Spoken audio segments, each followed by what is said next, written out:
Hey, I'm Cameron McKenzie. I'm the editor-in-chief over at theserverside.com, and you can follow me on Twitter at CameronMCNZ. And I'm going to tell you how to find the GitHub repository URL and show you how to use it. Anytime you create a GitHub repository, you get a GitHub repository URL. I'm going to go to my list of repositories in GitHub here, and actually just click on that green new button and create a new repository. Just going to be simple, public, throw a README in there, add a git ignore, an Apache license, click create the repository, and now we are going to see this git repository URL. Can you see it? Okay, maybe you can't see it because it's hidden underneath here. There it is, right under code. It actually has that GitHub repository. That's it there. And the syntax that it takes is just github.com/ and then the name of the user, the repository name .git. And so there you go. You can click this little button to copy it, Control C. That copies the URL. Now, what good is that URL? Well, you can always come over here, and I'm in my home directory. You can always issue a git clone, provide the name of that URL, and all of a sudden you've got a cloned repository. There it is right there, new repository. Yeah, that's the name of it. CD in there. There's my files, my license, my README. Can add a hello world. Do a commit.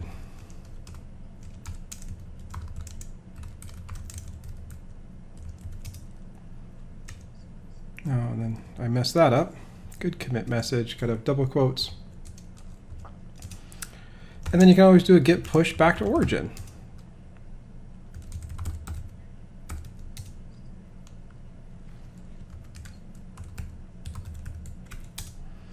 And there we go. We've pushed back.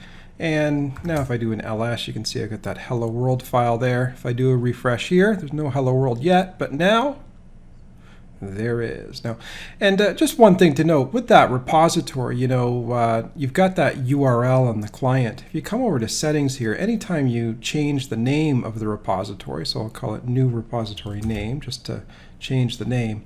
That's how you rename a repository. Notice that after renaming it, it actually gets a new name here. So it's actually called new repository name instead of new repository. And so that git repository URL will change, if you change that repository. Now the nice thing is, if you actually do, if you go in here and create a new file and then add it to the index and then do a git commit, and then do a git push origin operation, you would think that this would fail because the URL is new, and the git push uses the URL just as does a fetch and a clone. Let me put my credentials in here.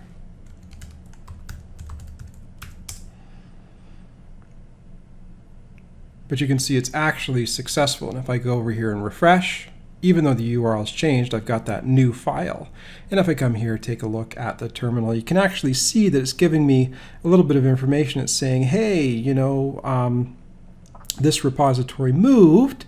Please use the new location next time you do a fetch or a pull. And the new location is new repository name. So it's just kind of cool. It keeps in sync, but also if you change it, the server maintains a record so it knows how to redirect. And there you go. That's everything you need to know about the GitHub repository URL. I'm the editor over at the server side, so if you want to learn more about Git, GitHub, and everything that has to do with DevOps and server-side development, come over and join me. And if you want to follow me and my antics, you can always follow me on Twitter at CameronMCNZ.